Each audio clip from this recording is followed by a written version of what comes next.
And welcome back to the Clue Jets podcast. We're Ben Blessington and Michael Nania. Michael, we are here on Thursday night. You've had a few days to recover from Sunday's disappointment. This podcast is primarily going to be focusing on previewing the Steelers game, talking about Zach's debut. But you've had a chance to look at the All-22 from the Bengals game.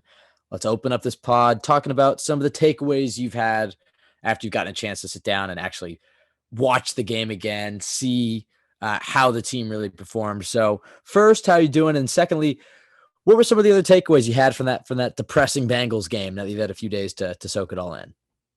Yeah, I'm doing good. I'm looking forward to Zach's return. I think for all intents and purposes, this is the beginning of the Jets 2022 season. So I'm looking forward to what he's going to do this season. I think for better or worse, it's just going to be good to get that information. And he definitely brings, more excitement and just versatility of skill set to the offense. So, but yeah, looking back at the Bengals game, I think there were a lot of takeaways. And the biggest thing, I guess, that stands out to me is, and it's a very similar takeaway from the first game against the Ravens, but it's the way these wide receivers are playing and the number of opportunities that are there that haven't really been capitalized on by Joe Flacco. And specifically talking about Garrett Wilson and Elijah Moore. And it's something that's frustrating, in the present when you're watching the game and, you hope the Jets can play well and win, but it is exciting looking forward because, Joe Flacco isn't going to be the quarterback for the long term. So you hope that Zach Wilson can convert on some of those opportunities, more so than Joe Flacco was. But, looking at the Bengals film, there was as good as, Garrett Wilson produced again. Elijah Moore obviously didn't have the best game production wise, but you look at the film and you watch them on a play to play basis and the separation is there. They win a lot, and there are going to be so many chances for Zach Wilson to find these guys to make plays. And granted, the offensive line has to protect better for him to have time to convert on those chances. There are ways Michael Flores can be a little bit better, but those two guys win. And the Jets have not, in the years they've had young quarterbacks trying to develop young quarterbacks, I don't think they've had a duo of receivers as talented as these two when it purely looking at their ability to win on their routes and create chances. So it's exciting to have these two guys here to support Wilson as he looks to have an improved second season here. Yeah, I would say the one thing about Garrett Wilson that I was thinking about this week when we're thinking about Zach's return, and I do want to go back to the Bengals game a little bit more. But when we think about Zach Wilson's return, Garrett, to me, obviously Zach thought that he was the best receiver out of all the receivers in this draft class. At least that's what was reported, that he wanted the Jets to draft Garrett Wilson. But Garrett not only is a great fit in this offense, and not only is he impressed with the first 2 weeks, but when you look at the type of receiver that Zach had in college, and we talked a lot about this when he was coming out and we were looking at receivers this year, or maybe the year before when we didn't have an idea of the LaFleur scheme, we talked a lot about like a jump ball receiver, somebody he can throw the ball up to. And then last year, we saw how Mims didn't really adjust, and we kind of got a better understanding of this LaFleur offense. We were like, all right, well, they don't really look for the jump ball receiver as much. They value separation. They value yak. You look at the successful guys in the system, it's a lot of the smaller guys, the speedier guys, the Deebo Samuels, the Brandon Ayuk's, the Devontae Adams. But the thing that Garrett Wilson brings is he's kind of a blend of both, where he is a perfect fit for this offense in terms of the separation that he creates, the route running acumen, what he can do after the catch, but he brings that vertical ability for Zach. So that, I know I wanted to go and open up and talk about the Bengals podcast or the Steelers game, but sorry, I wanted to open up and talk about the Bengals game. But when you look at Zach's return for the Steelers game, what I'm really excited to see is how he works with these young receivers, like you said, and specifically Garrett Wilson, because I think he's really going to be able to open up some of what we saw at BYU from Zach, just his ability to recognize leverage and throw it up to a receiver he trusts. He didn't really have that his rookie year. Elijah Moore I think will be a great receiver. Right now, he's a good receiver, but he's not a vertical guy. He doesn't win that way. Corey Davis can, but he's not really a jump ball guy. Garrett Wilson put the ball up. He's got that basketball ability to go up and bring a ball in for 6. And so I'm really fascinated to watch that. Let's circle back, though. There's a lot of stuff that we want to talk about, like how Zach changes his offense, what you're excited to see, talking about the Steelers schemes. But when we go back to the Bengals game, now that you had a chance to look at the All-22, is there anybody who stood out negatively? Because we talked about kind of the sentiment. I re-listened to our Monday pod, and the sentiment was like, okay, well, on offense, everything besides QB and left tackle was mostly competent. Do you think that's still the case, or did anybody else on offense kind of jump out to you specifically on that offensive line? And in terms of negatively, and then on the defensive side, we were kind of like, well, everything else sucked outside of the corners. The pass rush got it going a little bit in the second half, but still underwhelmed. So when you get a chance to really dive into the film, watch every play, who were some of the guys that stood out negatively? And then maybe I'll come back for any guys who stood out positively. But I know there are a few negatives in here. Yeah, well, I think it kind of supported our initial takeaways. Joe Flacco was really bad in this one. I think as bad as he was in the Ravens game, this might have been similarly worse, maybe a little bit worse, but just the missed opportunities. Yeah, I think it was worse. But did you have the reaction that I thought you would when I said, because going to the last pod, I was like, well, when you watch this film, you're going to be, half of you is going to be happy because you're going to realize, oh, wow, there's like so much potential for this offense because of how bad Joe played. But then you're also, half of you is going to be incredibly pissed off and frustrated because you're going to realize, oh, this Bengals game should have looked a lot different with competent quarterback play.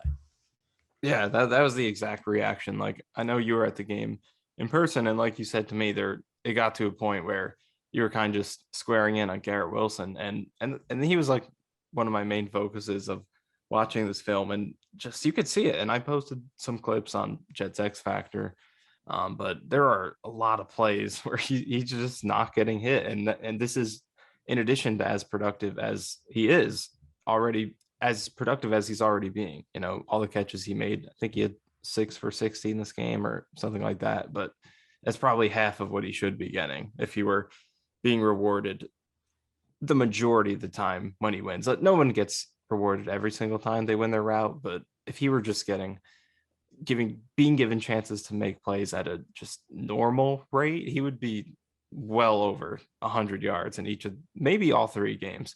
But that's how often he's winning. So I totally agree with you. He's just on that level right now. And when they drafted him and when we were looking at him pre-draft, like I always figured he had a high ceiling, but I did not think it was going to come this year, let alone immediately his first 3 games. It's because it already seems like he's at that level. It's hard to really watch him play and point out things that he needs to improve on. I mean, we'll see if the drops turn out to be an issue. He's really only had the one big one against Cleveland, but other than that, it's just he's firing on all cylinders right now. So, but yeah, I think Flacco was bad. Then left tackles as bad as we thought it was watching live. George Fant struggled, and now with George Fant, I guess we can chalk it up to the knee injury that he's not really fully recovered from. So hopefully some rest will allow him to come back to full form, because it was very strange to see him playing so poorly compared to last year. But so I think it makes sense now knowing that he was injured. So yeah, he did look like he was really having to. There's a funny tweet. I'm not going to be able to give credit, so I won't try to completely rip it off. But it was something about him playing in like wet jeans, and that's kind of what he looked like.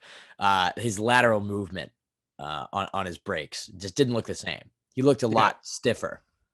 Yeah, no, you could definitely see that, just like as he got into his kick slide and trying to match guys around the corner. It used to be a strength of his, or typically is, because he's such a good athlete, but definitely wasn't this year. So I guess comforting to know that you could chalk it up to that. It's not like he's just randomly terrible. So we'll see if he could get back to form. But Connor McDermott, and we'll talk more about how the Jets will handle this going forward. But he stinks at football. Let's just say that. Man, he is bad. We did end up wishing for his death on this podcast on Monday, if you remember, accidentally. But accidentally, we're not fans of Connor McDermott on this pod. Yeah, it does seem like he'll be starting. They did bring in 2 tackles this week. Mike Remmers to the practice squad, who actually went to my high school. I have an interview with him from like 8 years ago. It's pretty cringy and terrible. But If he ends up being good, maybe we can post that. He's in the practice squad, but he seems like strictly a right tackle. And then they brought in Cedric, and there's do you know how to pronounce his last name? I don't really want to mess this up. I was on the live stream with Kyle Smith earlier, and he nailed it. I was like, oh, I completely Is it forgot. Ogbuehi? I don't know. Ogbuehi? We'll just call him Okay. Well, Cedric. he's more the left tackle. He's a first round pick from the Bengals in 2015, I think. He's been pretty bad. He's bounced around the league. But as we said in this pod on Monday, literally any tackle's better than McDermott. So I can't imagine they'd start this guy over McDermott. Okay, I got it. It's Ogbuehi. The G is silent. That's not too bad. Ogbuehi. Okay. Ogbuehi. There we go. All right. There's no way that, now that we know how to say it, it's not too bad. But Ogbuehi, while he hasn't been very good in the NFL, it's hard to believe that he'd be worse than McDermott, but I can't imagine that he would start over McDermott, considering McDermott's been here for like 3 years at this point. He's been with the team through the offseason and training camp. But I like that at least they brought on some tackle depth, even if it's not very good tackle depth. It helps to have that first round pedigree, but anybody they're adding at this point is not going to be very good. So the tackle situation is definitely rough. But sorry, Michael, you were talking about last week. Yeah, I guess in addition to those two, I think Laken Tomlinson kind of fell back again in this game. So he's definitely got to step it up. And we'll talk about it with Pittsburgh, but he's got a big matchup this week. What do you think's going on with Laken? Do you think that because he in Detroit, he wasn't like a world beater. He was kind of like an average, even below average at times guard. He goes to San Francisco under the same offensive line coach the Jets have right now. And he puts up career years. He's a Pro Bowler this past year. And it's been 2 games. But do you think the fact that he's not playing next to Trent Williams and now that he's playing next to a mix of George Fant and then Dwayne Brown and then back to George Fant and now Connor McDermott, do you think that is what's going on? Like, what are you seeing from from Laken Tomlinson that is a big red flag to you? Or do you think that it's mostly just chemistry that he's getting? Or trying to develop with his left tackle? I don't know. He's so puzzling because, Fant, we could chalk it up. He was injured, and now that you look back at it, you can kind of see that. And it's not really chemistry because it's most of the losses are just one-on-one. It's not like we're seeing a ton of free rushers or anything. I don't know. And Joe Blewett kind of talked about it on his stream last week, but it's just technically he's not as good as he usually is, just ducking his head into blocks, letting guys get over top of him, and just, sloppy technique. So it's been pretty odd to watch. There's not really much explanation for it. Hopefully he can turn it back on. And maybe that is encouraging because as a veteran, you would think, okay, he should be able to figure it out. If it's just technical, it's not like he's hurt or anything. Like he should be able to watch the film and just clean things up. But it is also a little concerning because you just wonder how a guy could fall off a cliff so early, especially, he is, granted, this is not that old for an offensive lineman, but he is 30 years old. So you do wonder about that. I don't know, definitely concerning with him. Outside of Laken, though, I think there were a few things, especially on the defensive side of the ball, because going into the Bengals game, it was kind of like, and you articulated this perfectly in the podcast on Monday, where it was basically like, look, going into the Ravens game, mobile quarterback, you kind of get why maybe the defensive line didn't have the sack performance that you would expect, or the pass rushing performance, because you don't overcommit on a guy like Lamar. Overall, actually, the defense had a really nice day against Baltimore. Obviously, they had the 2 blown touchdowns, but besides that, I mean, compared to the 2 other teams Baltimore's played, like you had in a tweet this week, the Jets did a really nice job against Baltimore. And then week 2, it was like, okay, well, the Browns have probably the best line in football. Maybe the Eagles do, but one of the best offensive lines in all football. And so you can kind of understand, okay, a 4-man rush versus a 5-man elite offensive line. Okay, like you can't be too upset about this. But the Bengals game was the game to break out, and the defensive line didn't. There's been a lot of theories this week on Twitter about what the Jets should do or what went wrong. Ulbrich spoke to the media today and ruffled a few feathers. I've had a few opinions on what's going wrong with the Jets after I've watched they're all 22 and what I think they should do. But again, I'm no football coach, Michael. And neither are you, but I'm not either. That's true. Neither are you, but people tend to trust what you think. You and I both put in a lot of work. Not to say that we're experts or anything, but from watching the all 22, what did you see from this Jets defensive line? Like, what is going wrong? And then what are some solutions they could do to try to fix it? Because this defense really goes as far as the line's going to take them. Well, I think first of all, Quinn Williams deserves some credit, and we'll talk more about him. There's plenty to discuss there.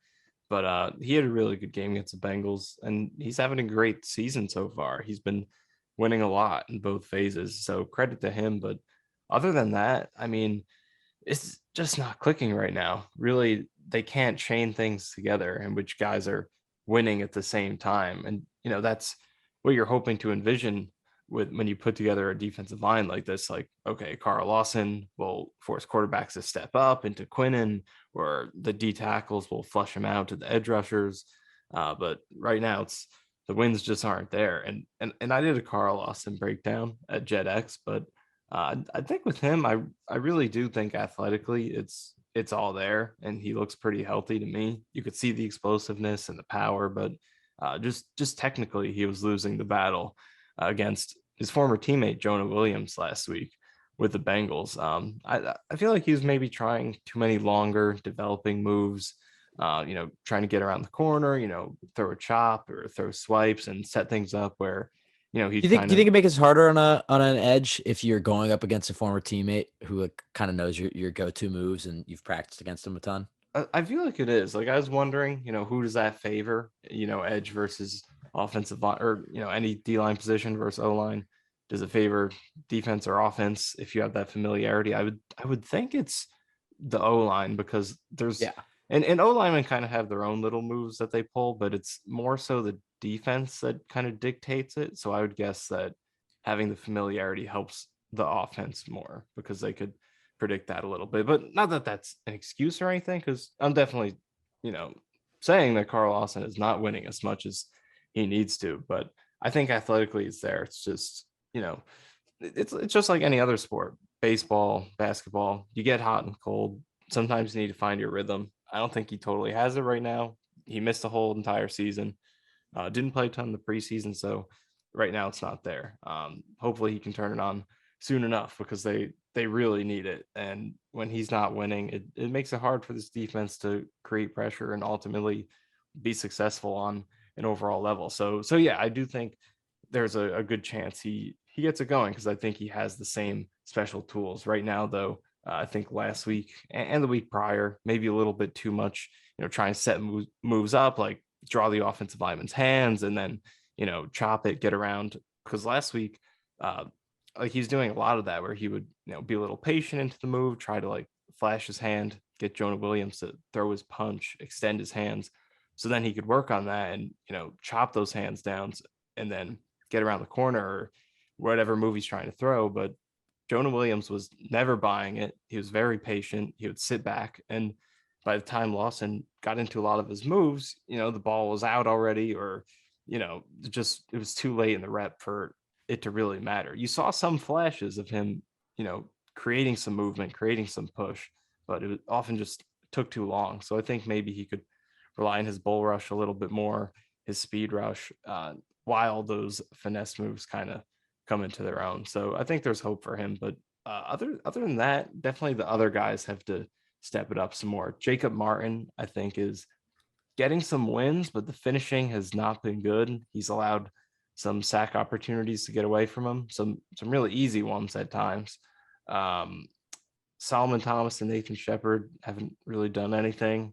And then Jermaine Johnson and Michael Clemens are getting some reps, and they haven't been too productive either. So now you're just not getting. I'm in the passing game. Okay, passing game.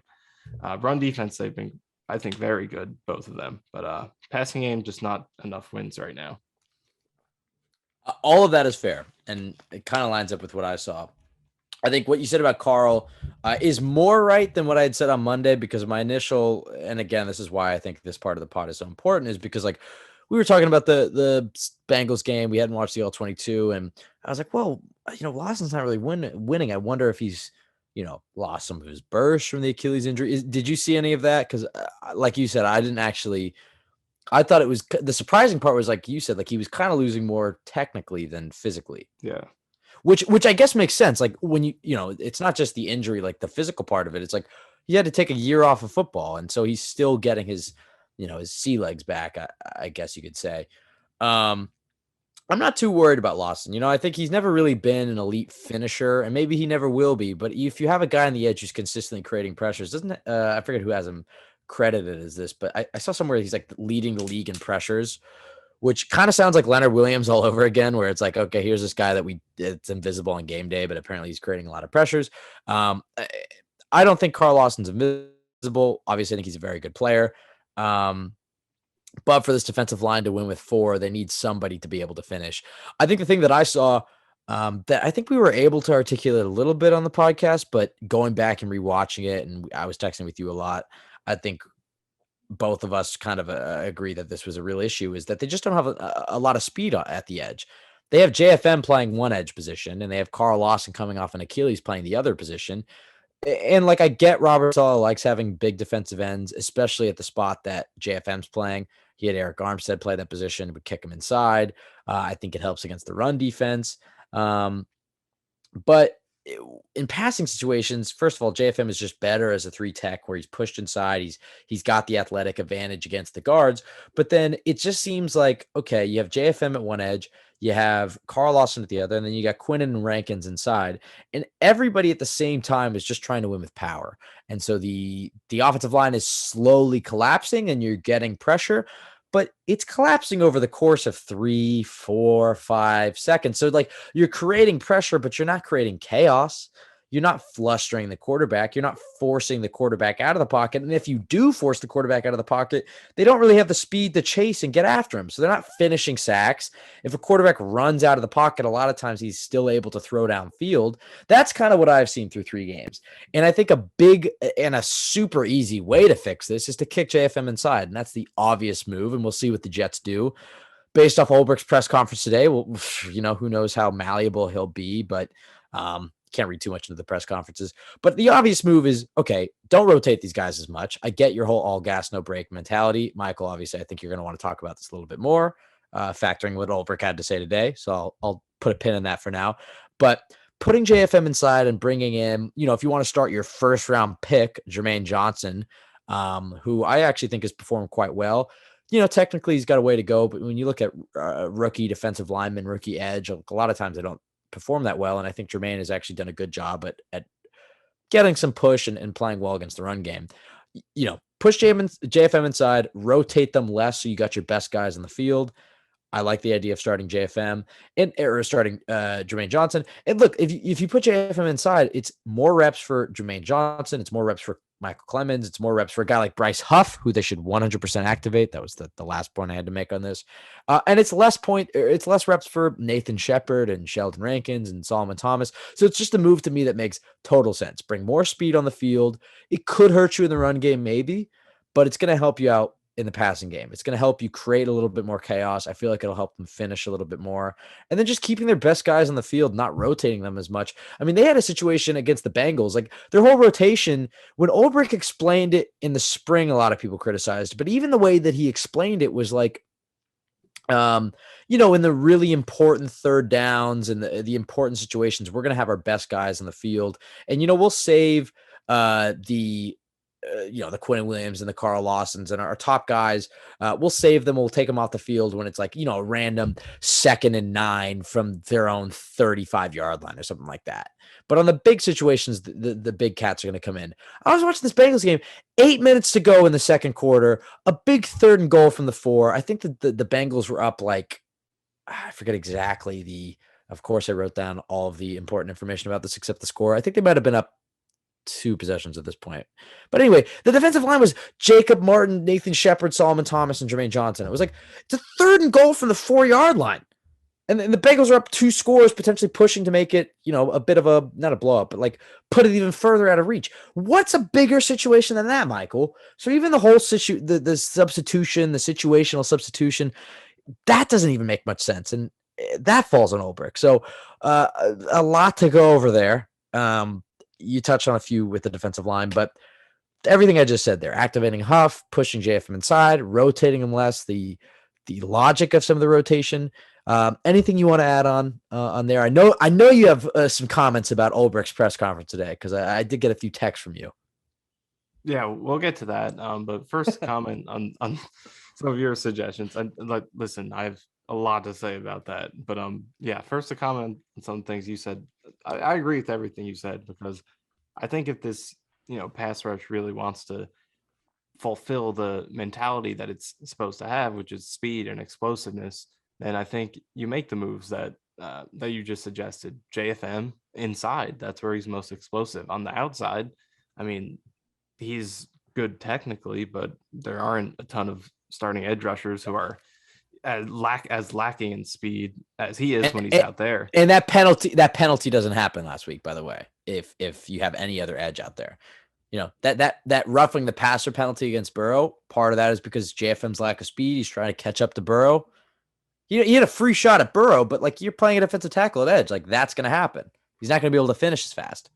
And then dumb penalties. And we've seen a lot of that last year and this year, where he's chasing down a guy on the edge, and it should be a faster guy in that position. I just don't see it with the full-time edge reps for him. And it's not like you're losing a lot of strength with Clemens or Johnson. Right. Right. You got two young rookies who have been, have had flashes in training camp preseason. Start them.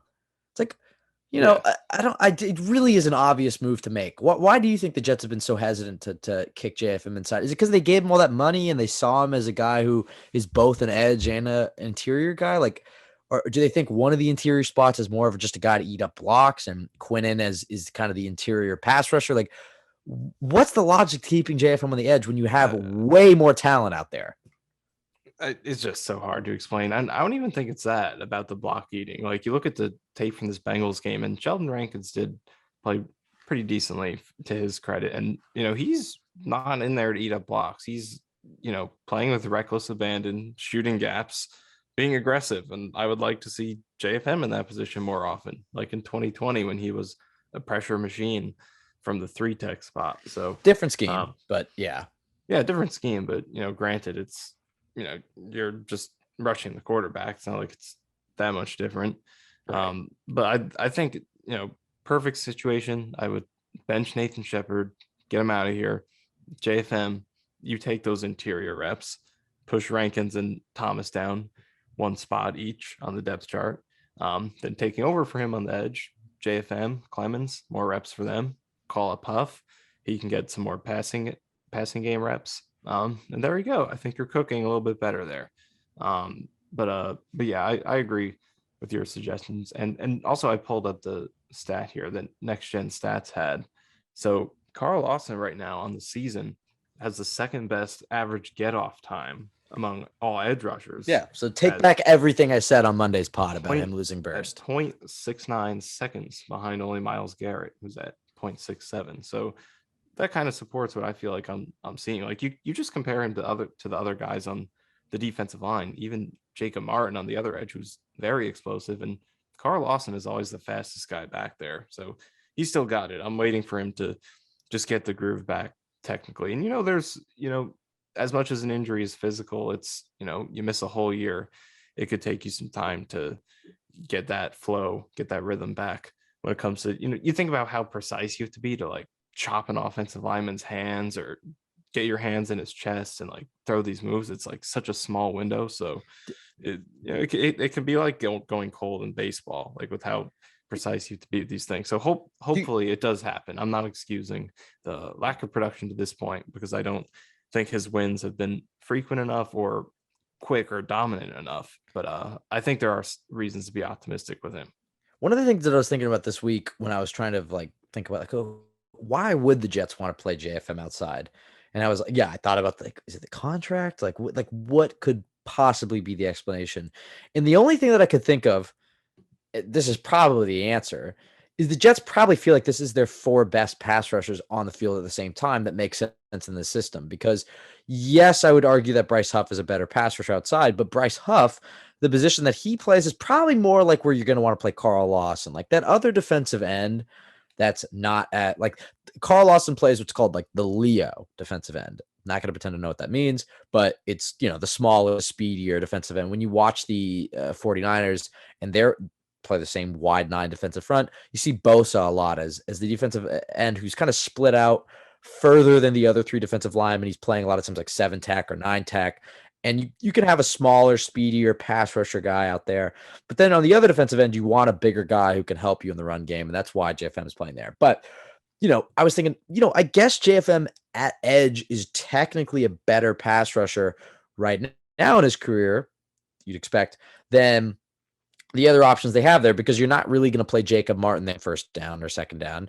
You're not going to play Bryce Huff there on first down or second down, because both those guys are, again, the smaller pass rusher defensive ends. So the only guys you have are Clemens and Johnson, both rookies, and both guys, like you said, who've done a good job in the run game. But, Clemens for sure isn't probably ready as a pass rusher. And Johnson is, not too far away, but not completely refined as a pass rusher. So do you think that they're just playing JFM outside because they're like, well, we need a big defensive end out there and he's the best pass rusher we have. And then Rankins is a great interior pass rusher and he's getting a push. Do you think that's the explanation? Because that's the only conclusion I could come up with. But I still stick by my thesis. Like, look, you need more speed out there. You can't have 4 bull rushers out there who are all trying to win with power at the same time.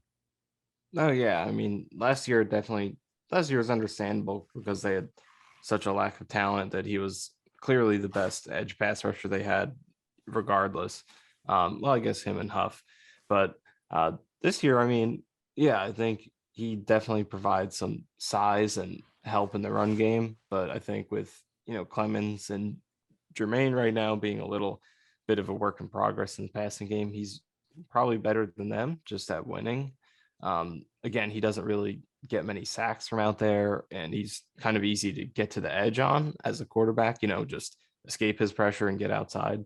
But he does win on the edge. He certainly does that. It's just, he doesn't do it quickly, and then he can't really finish because you need good bend out there to do that. So, but I guess now is a good time to transition to the Quinnen Williams discussion. So I have a lot to say about it. Do you have any thoughts to start us out with that?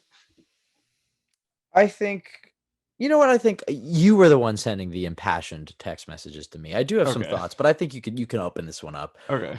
For context, unless you want to provide any yourself, I assume you're talking about what Jeff Ulbrich had to say about Quinnen today during his press conference, which I'm going to be honest, I think let's not overreact too much, because I think press conferences sometimes, like, when you watch the video of a coach and then you read it differently. Like, I can't remember if I said this in the podcast, but remember a few weeks ago when it was like when Saleh was talking about the loss to the Ravens and he was like, he was like, I'm proud of how he fought, we're going to be better, whatever. And then it was like Connor Hughes' tweet was like, Robert Saleh says he's proud of this Jets team or like how they played.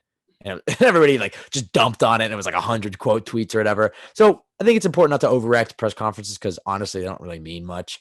But he did have some interesting comments about Quinnen, about him being, it's all about the whole rotation and people questioning Ulbrich's strategy of over rotating all these guys and keeping them fresh, all gas, no break. We want these guys going 100%. And then he had that little quote where he was like, well, people are always asking, like I just did, why is Quinnen Williams not out there for this big third down, which obviously makes sense. It's, 3rd and goal from the 4-yard line. You're already down 10 points or whatever it was. Why is Quinnen Williams out there? And then he says, well, you look at Quinnen Williams, he's on the sideline, he's huffing and puffing, or whatever he said. He's out of breath. I mean, I have the whole quote here if you want. Yeah, threw his own player under the bus. All right, go ahead. Yeah, so I was trying to set it up for you. Okay. Well, I guess to set the stage, let's first of all present the issue at hand, and that's the lack of snaps that Quinnen plays. So let me lay out like how low it is. So we're not asking, just so you know, we're not asking for anything unreasonable. We're just asking for what other teams do for their equivalent of including the 49ers, by the way, who this whole fucking defense is based off of, considering Saleh came from San Francisco, and then obviously his protege was D'Amico Ryans, who's now the 49ers defensive coordinator. Like, it's not like Ulbrich was his protege. Do they even work together? Like, I know they overlapped a little bit. And he in Seattle. That's what it was. It was in Seattle, and then Ulbrich was a player. But it's not like they worked that closely. But anyway, sorry. Yeah. Go Yeah, ahead. so you look at Williams right now. He's got 120 snaps in 3 games. That's 36th among D tackles, 40 per game, 63% of the Jets' defensive snaps. So just to compare that to a few other defensive tackles that are, in his talent tier. Jeffrey Simmons, 54 per game, 81%. DeForest Buckner, former 49er, now with the Colts, 53 per game on 78%. And just to compare to where he was when he was with the Niners, it was pretty much exactly the same.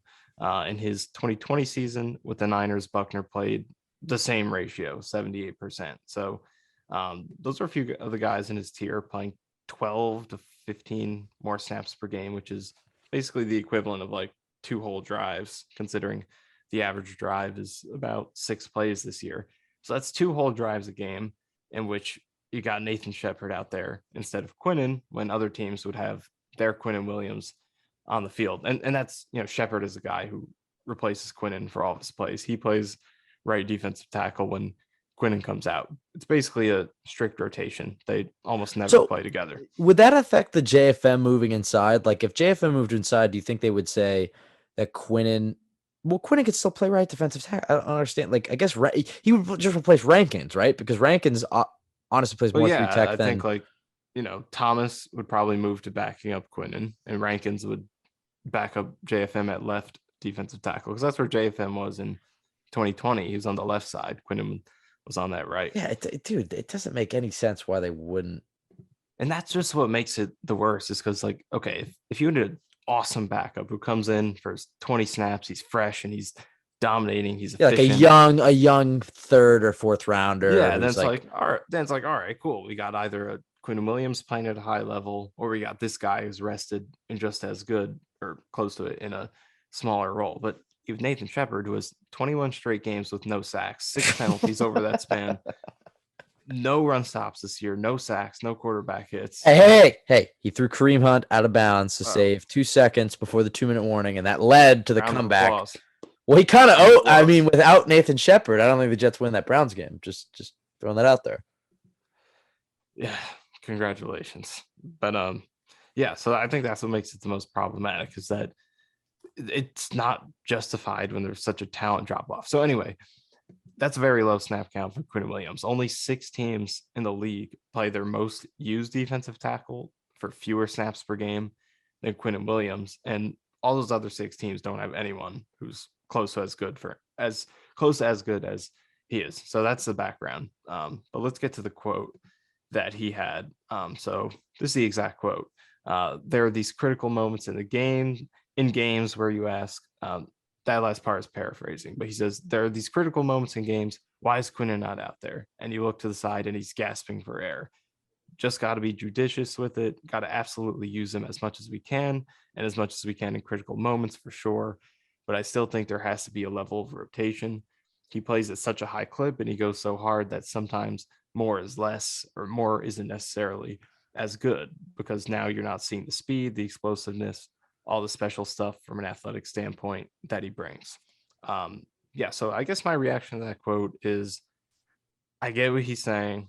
I understand the mentality, but it's not working. It's not working right now. And I think it's when you look at what other teams in the league are doing, it just doesn't seem justified. And it does kind of sound like to me, and I know he's not necessarily directly saying it, it does sound like to me that he's kind of implying that he doesn't think Quinn Williams can handle it. And I just don't think it's something that you should say publicly. I guess it's not the best wording for the explanation, because it seems like he's justifying it by saying, I don't think him in particular can handle playing more snaps. So I don't know. Yeah. I don't think it was the best explanation for the strategy. I don't know if there's a good explanation for it, just because, again, it's comparing it to other teams. Like, no other team is playing guys as good as him as infrequently, and the Jets don't have a good reason for it, considering how poorly Shepard plays. So I just think they're kind of not getting the most out of this player as they should be. Well, then didn't Quinnen retweet some other tweet talking about how in shape he was, or something afterwards? He like retweeted an old tweet from, I think, August, where it was a video of Salah saying Quinnen's in the best shape and he's going to have a huge year this year, and they trust him and all Yeah, that. dude, So it's kind of like it clearly seems like that got to him. I don't doubt that there's some guys on that defensive line, especially if they're not like performing the way they know they should be, that are gonna. Okay, I mean, it's early in the season. It's too early to like get in the fire Ulbrich train. I think he deserves a few more weeks to just see what the defense looks like. But if you're a defensive lineman or a guy like Quentin Williams who's in a contract year and he's really trying to prove his worth to his team, you want to be playing as many snaps as possible. Like you want to be out on the field, and you see his emotional response to Coach Whitecotton on Sunday's game, who, by the way, might be in charge of the defensive line rotation, by the way, more so than Ulbrich. I think it's a collaborative effort, but when you think about, okay, well, who's actually in charge of rotating these guys in, it's probably the defensive line coach, right? Because Ulbrich's probably more concerned about calling the play. I mean, I know it's a collaborative effort, but if you want to blame somebody, it's probably Whitecotton.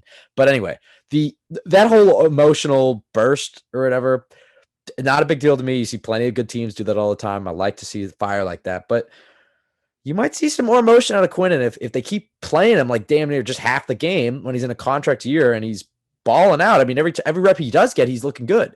So I feel for Quinnen. I do think that the Jets are going to make some adjustments here. The whole thing with Ulbrich, it's a little misled to me. Like you've said, it's not like the numbers really back up this type of approach. It's not like Saleh used this type of approach when he had his elite defense in San Francisco. And then, I know, Michael, you and I had this debate. I think it was after last week's podcast, so I don't think it was even on the pod. But it was like, okay, well, like, is playing defensive line that much more exhausting than playing like corner? And like, yes, I get it. Like if you do any sort of like grappling or MMA or jiu-jitsu, anything, like you understand those close quarters, battling and pushing and pulling, like battling in close quarters against another human being is very grueling, totally exhausting. I get it. But a cornerback, like sometimes they have to run like 60 yards all the way down the field, then jog all the way back, and then they might have to run 40. Like it's different types of cardio and athleticism, and they probably have body types they definitely have body types that are different, but it's not like playing defensive line is a completely different sport that's infinitely more exhausting than any other position. So it's like, I get it. I think rotating there makes sense. There should be some level of it, but play your fucking best players, especially on third down inside the 5 when you're down by 10, Jeff. And then it's like, and then don't throw your own player under the bus. Like the whole thing today was just, I don't know. You don't want to overreact to it because it's just a media quote. Like, and clearly when you listen to him say it, he was being a little cheeky. Like, I think he was trying to like give like a visual explanation as to why the Jets do this, but it just came off so poorly. And the whole strategy itself isn't really backed in facts anyway. No, yeah. I mean, my response to what you just said there, which is a good point, is, everyone is rotating their defensive linemen to some extent. Nobody's saying play him every single snap. Like defensive linemen have to rest. It's expected. It's, there is a level of, it's a tiring position to play, but, just play him 80% instead of 60%. Just get him those 2 extra drives that he should be getting compared to what his peers are getting. He's going to get his rest. This is just too much. I think they just came up with this galaxy brain idea of we're going to rotate everyone and have these super rested players for every single play of the game. But it's not working right now because your second wave of players haven't been that efficient or as much as you would hope. So you should be relying on your best players to pick up the slack a little bit, even if that means playing them a couple more drives than you probably preferred. So I just think they kind of aren't being willing enough to move away from this unique strategy that they had. And maybe after a couple more weeks, they'll change it up if it continues to not work. Although I don't think that's likely based on what Ulbrich has shown. But what percent does Aaron Donald play? Do you know when you look at that sheet? And while you say that, just to stall for a second, but also I wanted to make this point was like I get the whole 92 this year. 92 for Aaron. I mean, he's Aaron Donald. But even like this tier below him is like 80, 85, high 70s. But like the point being, like there's no statistical evidence. And look, the Jets are going to get a large sample size of it this year. that playing your guys less and keeping them quote unquote fresh is going to lead to higher sacks. Like you could make just the same amount of the equivalent argument to be like, all right, well you're taking these guys out and then you're putting them back in. Are they getting kind of cold a little bit? And then also Right, 100%. And then also, like, how much of winning as a defensive lineman, and like this would be something I would actually ask a defensive lineman. Maybe we get a John Franklin Myers back on the pod or something. Um, how much of winning as a defensive lineman is kind of like setting up traps or working off of Right. previous Yep. moves, and like it's a war of attrition down there in the trenches. And if you're an offensive tackle, if you're Jonah Williams, and you have to see Carl Lawson for 85% of the snaps, and you're going up against each other, first down, second down, first down, second down, third down, first down. Like you're going up against him 10, 12 plays in a row. It gives him more reps and it gives him more opportunities to set you up and build off of what he's already done and kind of win that battle of attrition. But when you take him out after every 2 snaps or whatever, and then you throw him back in, he doesn't really get to establish that. And I'm saying this as somebody who's not a defensive lineman, but it feels like he probably wouldn't be able to establish that same rhythm and that same, I don't know, that comfort level and ability to set that's that up. 100% right. Like I was talking to Kyle Smith about this earlier today, and he played D-line, and he said the exact same thing. I think it's not just about rest and like how much energy you have. There's also a factor of rhythm and being able to, set up moves later on and pick up the tendencies of the lineman you're going up against. And playing fewer reps, maybe it makes you a little more rested, but you also lose that factor of being able to enjoy the benefits that you get from playing more snaps, where you get to, like I said, pick up tendencies of the guy you're rushing against, set up things to build upon later. You kind of lose that rhythm a little bit. So it's not just as black and white as, okay, less reps, he's more rested, he's more explosive. Well, there are some costs to that. So yeah, we have made our, and also in terms of the evidence, I forgot to bring this up, but Quinnen has been amazing in the games where he's played more snaps. You look back to 2020, he had 3 games where he played over 70% of the snaps, and he had 2.5 sacks, 17 pressures, 10 run stops, 6 quarterback hits, a forced fumble, 2 pass deflections, just crazy numbers. So I think he's more than proven that he has the ability to play more snaps and not be what was the phrase he used? Absolutely gasping for air. I don't think that's going to be happening. Yeah. So to summarize the thesis on the defensive line, rotate them less, still rotate them, but guy like Quinnen, guy like Carl, play him 75, 80% instead of 60%, push JFM inside, and then activate another speed rusher like Bryce Huff, who's proven that he can win and he's proven that he can finish and he's a damn good football player. It's like, deactivate Nathan Shepard, and it's not the benefit of injuries or anything like that, but the more guys get injured, the more guys who are on the practice squad or inactive on game days right now will end up getting opportunities like Denzel Mims and like Bryce Huff or Bryce Hall or whatever. A guy like Huff, it's week 4, pass rush isn't working. You got a guy like him sitting on the bench who could honestly, like you said, Michael, be like a team's third best plenty of teams' third best pass rusher. He's a damn good pass rusher. He should be on the field. We'll see what strides he's made in the run game. But even last year, like I didn't feel like he was horrible against the run. Like he got injured. He was out for most of the year, but when he was out there, like I felt like you saw his impact. And we were kind of talking about a Bryce Huff, by the way, friend of the pod. I think we always kind of forget that because he wasn't really playing for the Jets at that point. I mean, he was just signed by them. Yeah. We had him on the pod like right after he signed. Friend of the pod. But he wasn't really, I don't know, like we were expecting the breakout, and then I think he had a good preseason, then he got injured. He was out for a lot of the year, but Saul said it was like, what was the big difference in the defense last year in 2021? It was when Bryce Huff was healthy and playing, this defense looked a lot better because they were getting home.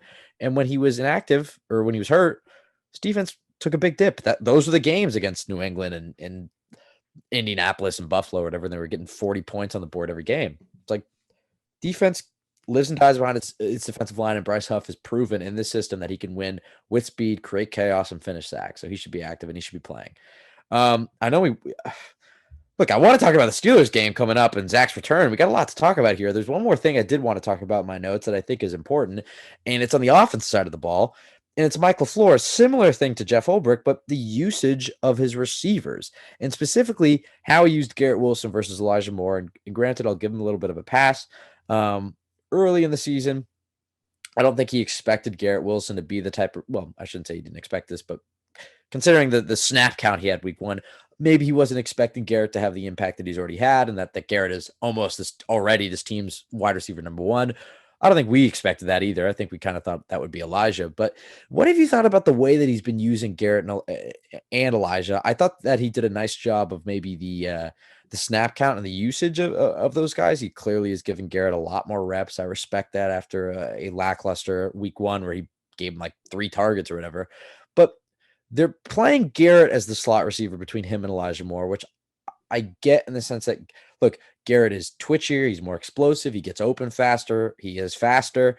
That slot guy comes in motion a lot. They can give him kind of those easier reps and targets and quick passes and stuff like that. So I kind of get the logic behind it. But then what you would see was at least 2 times the pivotal moments, they're throwing go balls to Elijah Moore instead of Garrett Wilson, who's going over the middle. It's like, okay, well, if you gave Elijah Moore the route that Garrett Wilson's running from the slot right now, pretty confident Elijah is going to get open. And then if you put Garrett Wilson on the outside on the jump ball that Elijah Moore didn't come down with, who, by the way, is like 5'10" or whatever he is, who's not a jump ball guy. He's, he can high point some catches, but Garrett Wilson is a legitimate jump ball receiver. Feels like you got to give him those opportunities. So what did you think about the way that Michael Flores kind of used some of this personnel? Because I kind of feel like at times we've seen it over the last 2 years where he hasn't, including Zach and some other players, hasn't really put his guys in the best chance to win. He has shown more malleability than Ulbrich, though. So it's possible that changes this week. Yeah, I think there's definitely some conversations to be had there. I guess on that one Elijah Moore deep pass that was thrown on 4th and 5, really shouldn't have been thrown because Garrett Wilson was wide open over the middle. So, Joe Flacco makes the right read. Maybe we don't have this conversation. Well, but he had the one in the first round, though. Yeah, and there was also that as well. But I agree. I think I'm okay with Moore on the outside. He can win a lot of routes from out there, and he did in this game. Some of them targeted, some of them not. One of his best actually was not on TV. I'm sure you saw it, as he had a really nice slant to set up the Jets in the red zone, which was on the outside. So he can play out there. It's just the vertical stuff has not been a strength of his in the NFL, because I just don't think he's a contested catch guy, not a jump ball guy. I think he, contested over the middle is different, but jump ball, just because of the frame limitations, is never really going to be a huge strength. And he also in this game didn't really create a lot of separation on those vertical balls. Whereas, like you said, you put him in Garrett Wilson's shoes and some of those in breakers, I'm just as confident he could do those just as well. But you put Garrett Wilson outside and you look at some of his vertical releases, I've seen him win on posts this year, on seams. We saw him win a fade at the goal line. I'm very confident he could win vertically. And even if the throw isn't good, or if he doesn't separate that much, you're confident that he could go up and get that football. So I think there is something to be said for maybe not necessarily a full-on swap of roles, but maybe a few more vertical routes for Garrett and a few more inside routes for Elijah Moore. Is something that they could try to do to maybe optimize those guys a little bit more. But just in general with Elijah Moore, another thing from watching the film, and like I said at the beginning of our episode, he was open a lot in this game too, on short to intermediate routes where he just didn't get the ball for one reason or another. So still, I think he's going to be okay. All right, Michael, I guess we should probably talk about the Steelers game. And big storyline this week, the return of MILF Master Zach Wilson. Obviously very exciting. But I think that before you can right away just, count him as an automatic upgrade over Flacco, which I think he is and will prove to be, let's go back and look at his rookie year a little bit. Because he missed a lot of easy stuff throughout the year. And I think before you see him consistently hitting the easy stuff and, the routine stuff that's going to be required of this offense, you can't just be like, oh, well, he's an immediate upgrade over Flacco, because Flacco, for all his faults, mostly hit that stuff. Not all the time, but mostly was hitting the easy, dump offs and whatnot. That's how he got to like 50 completions or whatever. Against Baltimore. But when you look at Zach, obviously he brings a different element with his athleticism and his mobility and his improvisational ability. The arm angles, the release, the deep back, everything that we've talked about Zach over the last 2 years. But coming into this game, what are your expectations of him? Because honestly, it's hard to know what to expect because he was having a great training camp. You can't doubt that. It seems like he had a good offseason. He had a lot of weight. He was saying the right stuff. He was meeting up with his guys constantly. He did Zach's tour across America. The Jets and Joe Douglas theoretically did a nice job to build around him, although he might be playing against or behind the worst left tackle in all football on Sunday. But regardless, he finally seems to have some weapons who can separate, some weapons who fit his skills, like Garrett Wilson, who can go up and get those jump balls that he likes to throw. He's the improvement at tight end, improvement at running back, improvement at offensive line, on paper at least. But he had that good training camp. He put together probably 2 weeks there, maybe 2.5, 3 weeks there, where he was very consistent. Good day after good day after good day, which we haven't really seen from Zach. Like we've seen a good game against Tennessee and then a really bad game against Atlanta. And then, a good game against Tampa Bay and then a bad game against Buffalo at the end of the year, which, by the way, obviously some weather stuff got in the way there. So we haven't seen the consistency from Zach. His rookie year was mostly bad with some really good stuff and certainly improvement in the second half of the season. But still, that second half of the year, Zach, it's not like he was, balling out of his mind or anything. It was just notable improvement from the beginning of the season, which was very, very, very bad outside of one game against Tennessee. So with that, I guess the Carolina game, he was all right. With that being said, Michael, what are you expecting from Zach on Sunday? What are you expecting? And then what is kind of the baseline of what we want to see from him where it's like, all right, even if it's not the performance we're all praying for, which is where he just goes out there and he has that like 3 touchdown, 300-yard ball out performance. We're probably not going to get that. LaFleur wants to run the ball a lot more. They want to ease him into the game, probably get a more conservative approach. But, what are you expecting? And then what is kind of the baseline of what you need to see from Zach in this game? Some of the traits and some of the stuff that you want to see that he's legitimately and tangibly improved on over the offseason.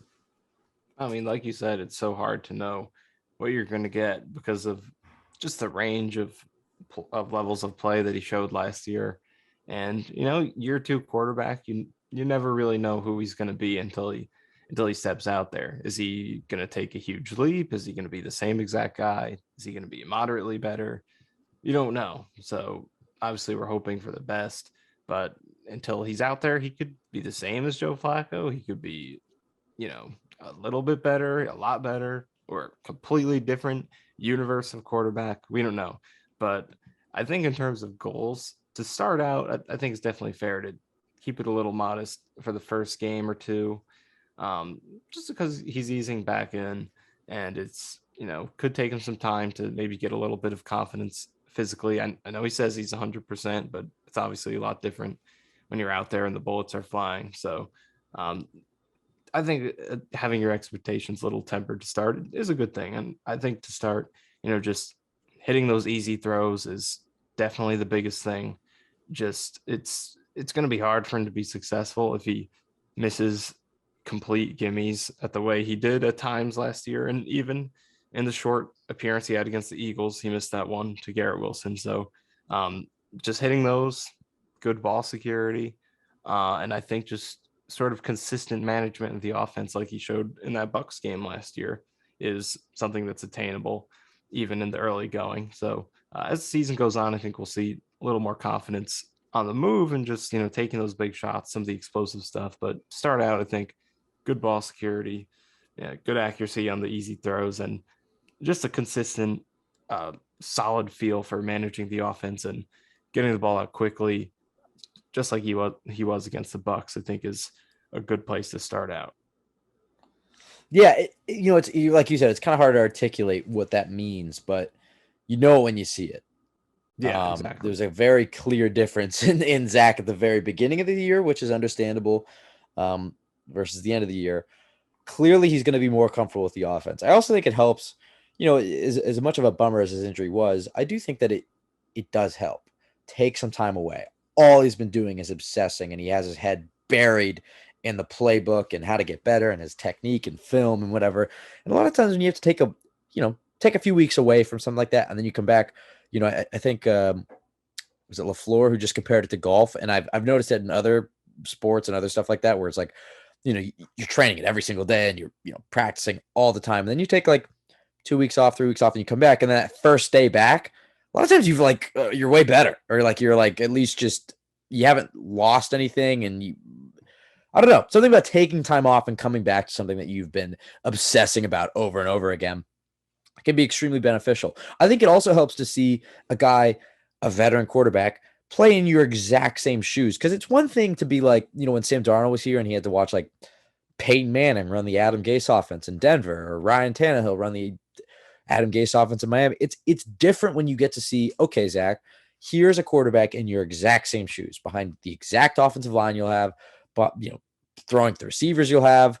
6 days ago, he's playing, under the same offense, same year, same NFL, whatever. Like, I think that stuff does actually help, and it does matter. And he's got to learn from some of the mistakes that Flacco's made, because Flacco's made plenty of mistakes, and he's also done some things that, you'd hope to see Zach add. I think Flacco, when Zach takes his first few passes, against the Steelers on Sunday, when he drops back to pass, it's just going to be like, I'm almost going to be holding my breath. And then when he gets that first completion, or that second, like that's when you can start to take a breath. And with Flacco, you didn't really ever feel that. Part of it's because he's a veteran and he's not like the young quarterback that you have all your hopes and dreams attached to. But Flacco, I felt like, did a much better job of being able to play in rhythm. In theory, I thought he was going to be playing in rhythm a lot better than he did, because the big thing with this offense, very, very much based on the timing. If you're watching the quarterback and he stops at the back of his drop and then he hitches, he takes that second where he's like scanning the field. A lot of times I'd say, it's not going to be a good play. Look, a guy like Zach can improvise, or maybe get to his third or fourth read and make it happen. But this offense is based off, 3, 5, 7, whatever your drop is. But by the time you get to the end of your drop, within a second, that ball's leaving your hand. And I think Flacco didn't probably do that well, honestly, but I think he was a lot better at maybe getting through his reads faster, getting to the check down. Or at least when you saw him do that, you saw how much better he was and how much better this offense was. Whereas like when you saw him try to do precisely what Zach tried to do last year, which is like, okay, I know this running back here is wide open, 4 yards away from me. He could probably pick up, maybe 6, 7, 8 yards. Maybe he makes a man miss and he gets the first down. But instead, I'm going to try to bomb it to Corey Davis 35 yards down the field, because I think I can squeeze it in between that safety and corner. It's just like, that's not how this offense works. And to me, that's the number one thing I'm going to be looking, is Zach just hitting the open guy. It's very simple.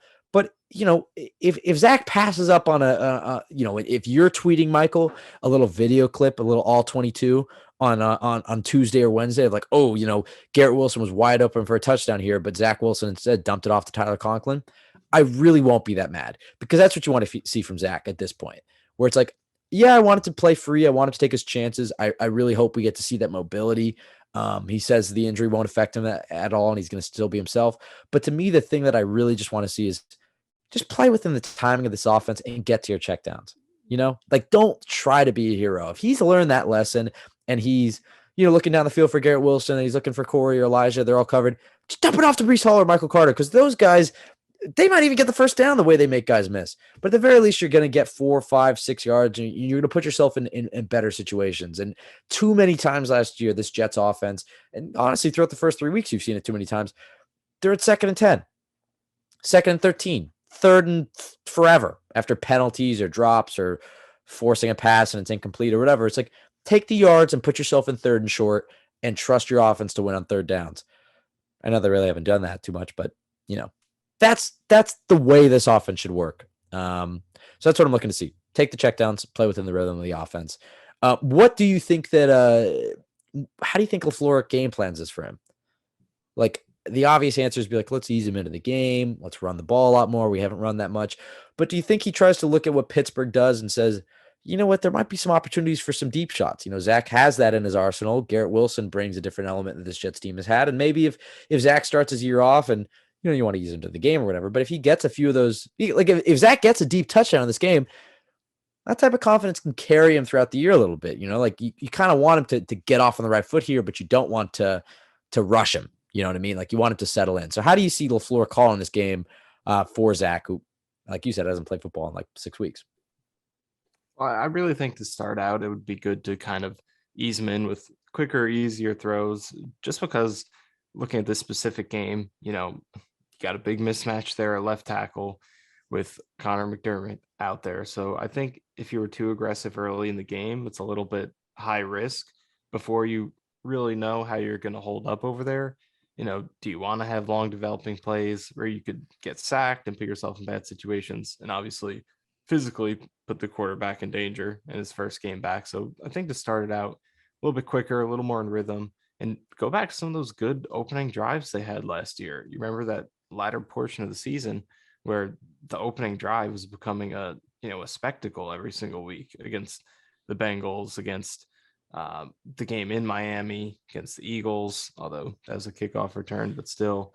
Um, Wow, what a they great opening drive from LaFleur there. He really Yeah, dialed up that they Braxton finished it Berrios. off. They finished it off. That's all that matters. Wow. But no, they did have some good opening Hey, hey, drives hey! last You know who the goat of Jets opening game drives was that I've seen. Adam That- Gase, of yeah, course. bro. That 2019 year, I don't think I've ever seen that many opening drive Yes, touchdowns. master What do they? class. What do they have? Like 7 in a row or something crazy? Yeah, at some point. And they score that one touchdown and then nothing for the rest of the game, which is kind of honestly kind of a credit to Gase because that means that was his coaching. And then when it came down to when the other coach was able to match it, it just came down to execution. Right. I Yeah, don't know. Gase was a great I coach. think Gase should be hired. Honestly, I think should bring him back. I'm looking at my New England. Belichick wants to retire. Bringing Gase. Opening I think the drive. Jets should bring him back. Maybe just as their opening drive coordinator because he was pretty good at that. He's an Gotta, ODC, yeah, opening ODC. drive coordinator. I like that. Big fan of But that. no, I think good balance early with run and pass because the Jets haven't really been able to tap into this run game. It's been efficient for the most part. This past game wasn't great, but first two were pretty good.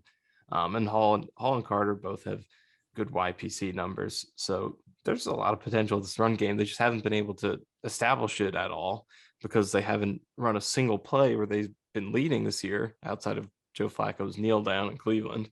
So I would like some running early, but I also don't want too much running because you don't want to get into last year, like the beginning of last season where it was run, pass, but the run game was so bad that you're putting Zach Wilson into 3rd and 10 on his first pass.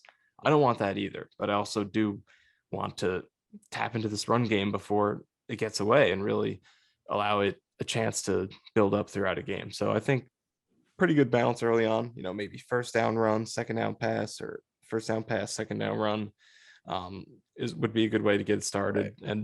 And some quick passing, uh, call a screenplay just to get him in the rhythm. Not even the screenplays. I love the little PA boot flood concept that they run.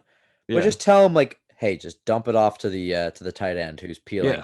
Like I know it's like a 2-yard pass, but even just to have that mentally, he might get stopped for like a gain of 2, but like, maybe the guy makes a guy miss, you get a little 6-yard, 7-yard gain. Like get him into the game, Like don't yeah. open it. Bootlegs, screen, little RPO, whatever you can do that's just nice and schemed up, and not that you want to baby him like this the whole game or his whole career or anything Hey, like that. But first game of the season, ease him in. I think also, that would help him a lot. what is this? His 14th NFL game? Yeah. Something like that. Yeah. So I mean, he technically is still a rookie. Um, Obviously the offseason helps a lot there. When you look at what the Steelers try to do defensively for this Jets offense, how should the Jets try to attack them? We haven't talked too much about what the Steelers try to do on this pod yet, but like you said, I think the run game is very key. The other thing I'd like to see that we haven't seen that much of is, I know you want to see as much Garrett Wilson and as much Elijah Moore as possible, but all the stuff they were doing at the end of last year with Braxton Berrios and playing a lot of 10 personnel and bringing him in motion and giving him little jet touch passes and trick plays, and that was working. Like that was open. Berrios was, one of the best fantasy players in the league the last 2, 3, 4 weeks because of all the stuff that they were able to do with him.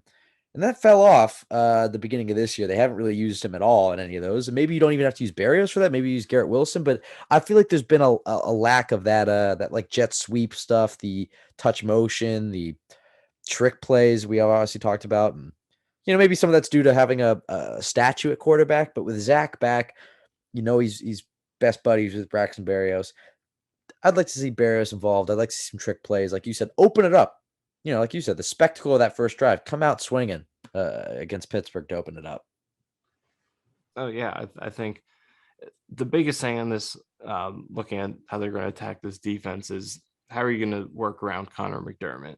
And I think there are various things they could do to try to help him out, and some of them they already have done a little bit with Max Mitchell, specifically against Cleveland. Um, but those tight ends have got to be in there, and that doesn't mean they have to stay in and block for the entire rep every time, but tight splits, chip the edge rushers, and then leak out. Running back help, keep your running back in sometimes. Even condensed splits with the receivers, get Corey Davis inside, because we know he is a pretty good blocker who could give a little bit of a punch on the edge over there. Roll him out away from the left side. Just stuff like that, I think could help them to survive that matchup, because McDermott's going to get Alex Highsmith, who is not a slouch. He's pretty good. So he's their best edge rusher, and he's going to be going up against the Jets' worst offensive lineman. So that's a tough matchup. And then also on the left side, you'll have Laken Tomlinson, who's struggling against Cameron Hayward, who's probably the Steelers' best defensive lineman and is still playing at a high level. So this Steelers defensive line is not the same without TJ Watt. They have an 0-6 record without him. Their sacks per game falls from 3.5 to 1.7 with him versus without. So he has a huge effect on this D line. And even those two guys I just mentioned are averaging this season half as many pressures over the last two games versus what they had combined with him in the first game. So huge ripple effect without him. And then outside of Highsmith and Hayward, not much to write home about in terms of, at least so far this season. They do Larry Ogunjobi, but he's been really quiet to start. So that gives AVT and Mitchell a chance to have a really strong game. And maybe you could build your offense around that, trust those guys to survive on an island and allocate all your help to the left side, or, lean your carries to the right side, lean your bootlegs to the right side. So I think that right side has an opportunity for a good game. And if they can do that, then the Jets can kind of work around that and try to, not that you want to be predictable, but try to build their offense around where they know the strengths and weaknesses are up front. Yeah, the Steelers defense is not what it used to be for sure. The Russian defense, I think they're like the fifth worst rushing defense in the league, or they've allowed the fifth most rushing yards is what that is.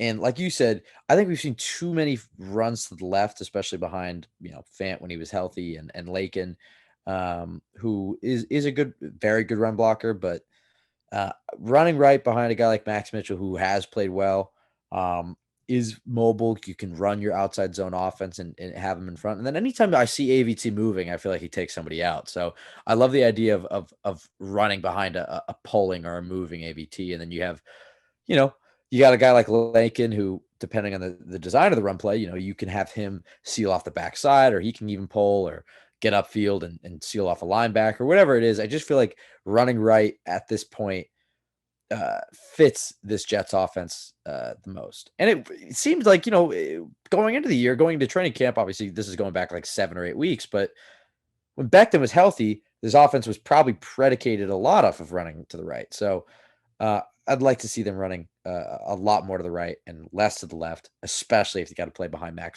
especially if you got to play behind Connor McDermott. Let's put a pin on the offense for now. Let's look at the Jets defense. We've talked a lot about the Jets defense itself because we're talking about the defensive line, which is the big issue with them. Let's talk about Pittsburgh's offense. It sounds like Trubisky's going to start again. I guess there's always a possibility that Pickett will enter this game at some point.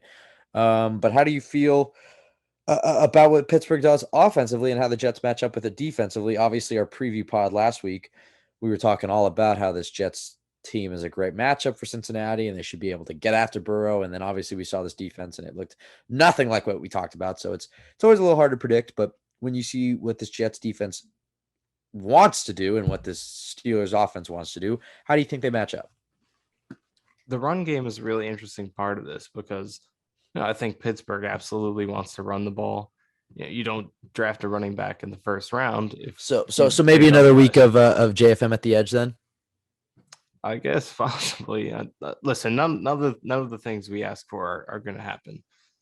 Just probably let's accept it. Yeah, you don't think anybody? Week 7, week 18, Nathan Shepard's playing 40% of the snaps. Yeah. Just accept it.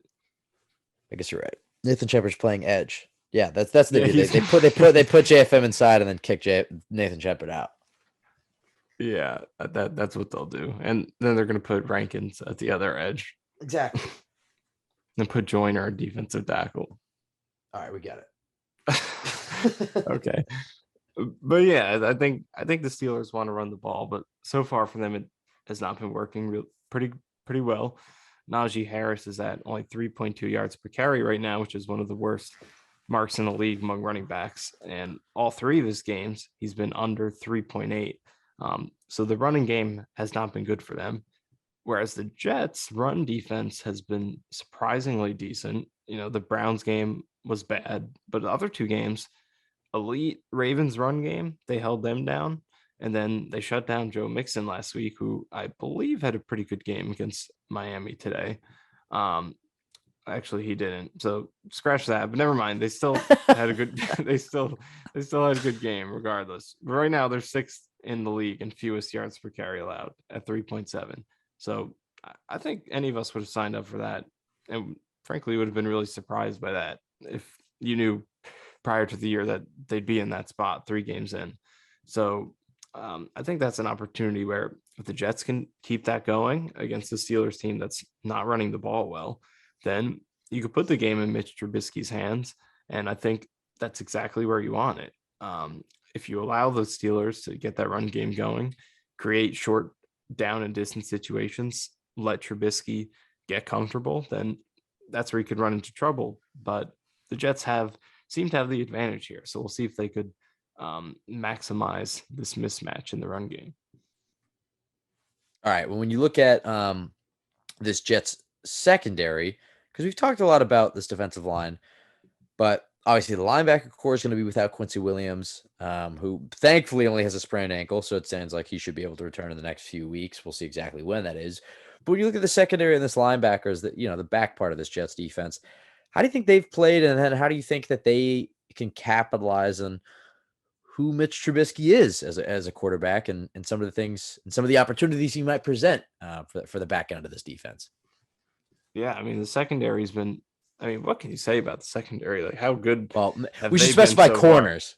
Corner. Right. I should specify that. I guess if you say secondary as a whole, not so good, but cornerback has definitely been good. That's what I was getting at. But yeah, the Steelers really run their passing game through Deontay Johnson. I mean, he has over a third of their targets this season, 33, 15 more than any other wide receiver, 12 more than any other player. Pat Freiermuth, the tight end, is second with 21. So he is the focal point of their offense, and it's not big plays with him. It's shorter stuff, not a lot of yak. I actually think he has negative yak this season, which is wild. So he's getting a lot of short catches near the sideline. He's only getting 9 yards a catch. So that quick game is going to be key, coming down, making tackles, which is something I think you trust Sauce Gardner and DJ Reed can do. They've both done a pretty good job of that so far. So tackling going to be key at cornerback. And then tight end coverage is going to be key because, like I said, Freiermuth is their number 2 guy right now. He's got 11 catches, 138 yards, and a touchdown this year. So the tight end coverage is going to be big. Quincy Williams looks like he's going to miss this game. So I think Marcel Harris is going to sub in as that third linebacker. Quan is going to step up into Quincy's role. So we'll see how the linebacker position is affected if they could hold down Freiermuth in this game. But big thing, I think, with the Steelers is not a huge downfield attacking team. Their completions for the most part of the season have been fairly modest in terms of yardage. So it's going to be an underneath game. You want to make those tackles. And then on Najee Harris, he gets a lot of targets as well. Last season, he almost had 100 targets. This year, he is 4th on the team in catches. So he's going to get his targets, and you got to make your tackles on him. All right, I'm looking at the Steelers injury report before we get into this, and they came into the week with a few guys that you thought maybe wouldn't be able to play, but it seems like they're going to be mostly healthy. Obviously, missing T.J. Watt, which is big for this game, especially considering McDermott Oh is my goodness. starting. If he were active, I would predict a 30-10 Steelers win. You know what, Michael? I was going to have a few more things to say, but that was a nice little segue right there. What are you seeing for this game? I think there's a few more topics we can talk about towards the end of this pod, but they're all, we've talked about the meat and potatoes of this game of where the Jets are at after the Bengals game, getting Zach Wilson back, taking a brief look at what the Steelers try to do, and some guys to keep an eye out for. It's a lot riding on this game. I mean, nothing at this point of the season is a must win, I would say. But and I said this 2 weeks ago about Cleveland, but in many ways, it does feel like a must win. And when you look back at Cleveland, it kind of was because they lost that game to beat 0-3. And the perception of an 0-3 team and the psychology of an 0-3 team is a lot different than 1-2. They beat the Steelers on Zach's return. They're 2-2. Everybody's kissing Salah's ass again. And then they're heading into that Dolphins game and in a game they probably should lose, but we'll see what the update on Tua Tagovailoa is. And by the way, obviously, hope everything is okay there. Never want to see that. But if Tua can't play, you're playing against Teddy Bridgewater. You're 2-2. What was it? If the Ravens beat the Bills, it'll be for first place in the AFC. So there's a lot riding on this game, Michael. This is it. It's not a fork in the road for sure. You don't want to use that type of language. But if they win this game, they're 2-2 heading into that Miami game. And even if they lose that, they got a tough stretch. They might lose some more games, but like even if they have to limp to the bye and they're like 3-6 or whatever, you're still kind of alive. But if they go and lose this game, they're 1-3. Then they're heading into that Miami game, and then that's not a must win. But then you lose that, then you're 1-4. Then you're entering like Green Bay, Denver, New England, Buffalo, bye. Not a lot of win opportunities there. Like even New England, who hasn't been good, Belichick's going to bring his A game. He's not going to be an easy game to win for the Jets. So this Steelers game is definitely the most winnable game they have before their bye. And for this Jets team, it gets a lot easier after the bye, but you want them to, at the very least, be at 3 wins, I would say. You'd hope they can get to 4-5. But if they could just beat, if they could beat the Steelers and the Patriots, and even if that means they lose to the Dolphins and the Packers and the Broncos and the Bills, plenty of games the Jets should be in. You're 3-6 and you still have a chance. There's still 6 winnable games, 7 winnable games on the back half of that schedule where you could still make a playoff push if the Jets were so inclined. But Michael, that was enough of a little preamble to give you time to think. Steelers game, what are you expecting?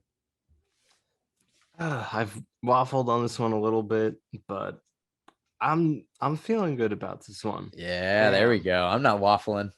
I mean, it's just like from a historical perspective, like Jets at Steelers shouldn't be a game that the Jets win, but looking at it at this version of the Steelers and the spark of Zach Wilson's return, and the Jets tend to do well in these quarterback return games. Houston last year win, skip 2020, that didn't happen. 2019 Cowboys win. Darnold, yeah. 2018 Bills win. Nice. So they kind of got a little bit of it. Like I said, skip 2020. That never happened. 2016, Fitzpatrick returned against the Patriots, I think, at the end of the year. Loss. That's a loss. Forget that one. But there's a little bit of a precedent here. No, I know what you mean. The last few years, they've had some good momentum when their young star quarterback comes off the IR and makes a season day. No, it just does seem like a winnable game. I mean, their record without Watt really is a big turning point for me. The deficiency at quarterback is a big turning point. So I know it's the Steelers, but it's just not the same team, especially with that Watt, like I said. So I think if the Jets are what we think they should be this season, which is a 7-8 win team that's up and coming, then this is one of the games on the schedule they should win. So I'm going to go 23-17. Jets. Interesting. What's Zach's stat line looking like there? Normally I ask you to make a score prediction and a other prediction. You can still make another prediction, but what do you see from Zach? I think we'll get one of those, like a performance you could feel good about. It's not necessarily so All right, I guess to look at his games like last Texans year. game. No, I think better than that. Maybe like the Eagles game. Eagles game was pretty damn good. He just didn't touch the ball in the third quarter. I know, and then I guess he threw that pick in the fourth. So never mind. Yeah, so I guess the Eagles game. Okay. Say he goes like 20, say like 23 for 35, 260, 2-1. I'm trying to think what well, first of all, I think the Jets win this game. Like you said, look, beating Mike Tomlin in Pittsburgh at Heinz Field, it's not an easy task. So you shouldn't chalk this up as an easy win for the Jets, even if you look at the talent difference between these two teams. And very quickly, Michael, let's play that weekly game. What do we call it? Who's better? Yeah, wow, super creative. Creative. All right, quarterback. Hopefully, for the love of God, you'd hope that the Jets have the advantage here. But I guess we haven't seen Zach this year. He wasn't very good as a rookie. Mitch Trubisky is whatever. Let's just call that a wash. But let's just say the Jets are very clearly. Well, I guess the Steelers drafted a first round rookie as well. But the Jets, on the surface, are in a much better spot at the QB position. But tangibly, it's hard to say one way or another because we haven't seen Zach this year. Pittsburgh has their own rookie and a guy in Trubisky who hasn't been very good, but is at least, been to the playoffs, I guess. All right, running back. Believe it or not, this is kind of a tough one, but I would say this. I do have a stat to throw in here that I kind of forgot to throw in when talking about the run game. It's interesting. I was researching, why isn't the Steelers' run game good? And they have some good run blocking metrics. They're about middle of the pack in those, but Harris individually, his yards after contact and his broken tackles is really low right now, one of the lowest for running back. So, and you also look at, I was looking at some Steelers people, like film people and stuff, and there seems to be a consensus that he's not really adjusted that well, that he's missed some holes, that he's left some plays out there, doesn't have a ton of breakaway speed. No. So I think he kind of might be a little overrated. I think he's definitely overrated. I think the thing with him is like he'll make an amazing play every once in a while, and of course he'll make a big play against the Jets just so we can clip. Of course he's overrated. But like you said, look, taking a running back without top end speed, and I know Derrick Henry has maybe disproven that, although Derrick Henry does have pretty elite speed, especially elite speed for his size. But yeah, I mean, people are very against taking running backs in the first round. Najee Harris might be an example why. Even if he's a good player, is he worth the first round pick when you look at who else was on the board and what other positions they could have taken when guys like Javonte Williams and Michael Carter, and we'll see what ETN ends up doing with a larger sample size. But you look at the guys that was taken after him, is the difference that much? And I would agree with you. I would say no. So I would say between Breece Hall and Michael Carter, I would rather have the Jets running back. The Jets. We got the Jets to back it up. All right. Then when you look at the receivers, I would also take the Jets. But this is, again, a tough one because it's like the Steelers might have the name recognition of Deontay Johnson and Chase Claypool as opposed to Elijah Moore and Garrett Wilson. But when you turn on the film, it's really not comparable. Like if you put Garrett and Elijah in the yellow and black, or black and yellow, I guess normally said, I think they would be it would be viewed differently by Steelers fans. I think it's very clear that the Jets have better receivers. I shouldn't say very clear. In my opinion, I think it's clear that the Jets have better receivers. Steelers might have more name recognition, but it's not like Deontay Johnson and Chase Claypool are superstars or anything. But tight end. Oh, sorry. Wait, did we declare that one? Jets. Sorry, go ahead. My bad. Okay. Yeah, no, it's Jets. And I think that's pretty easy to back up. Probably should write this down. But okay. Tight end.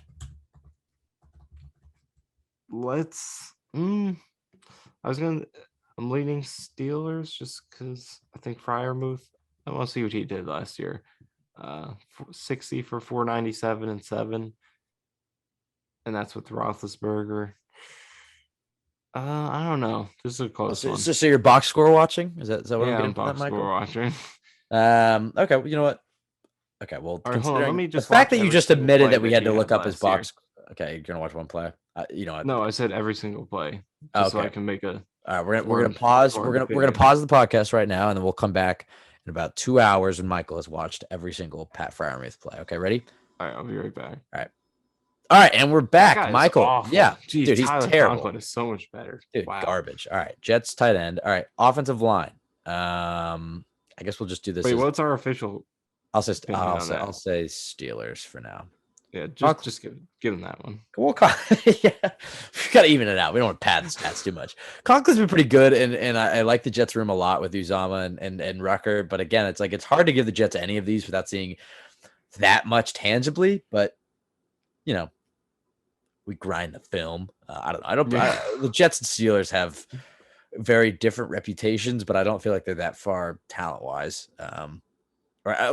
Honestly, I feel like the Jets are more talented than the Steelers, but maybe I'm biased. Tackle for this game, I feel like you have to give it to the Steelers. But if the Jets had all their tackles healthy, maybe it's a different discussion. But offensive tackle.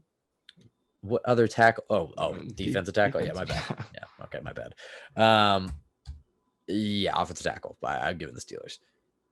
Yeah, I think, and I wrote about this in a breakdown I did, but their left tackle, Dan Moore, has actually been really good in pass protection this year. He's a 4th-round pick last year. Only 2 pressures allowed this year. His run blocking has seemed to not be that good, but pass pro has been really good. So I'll give the Steelers the tackles.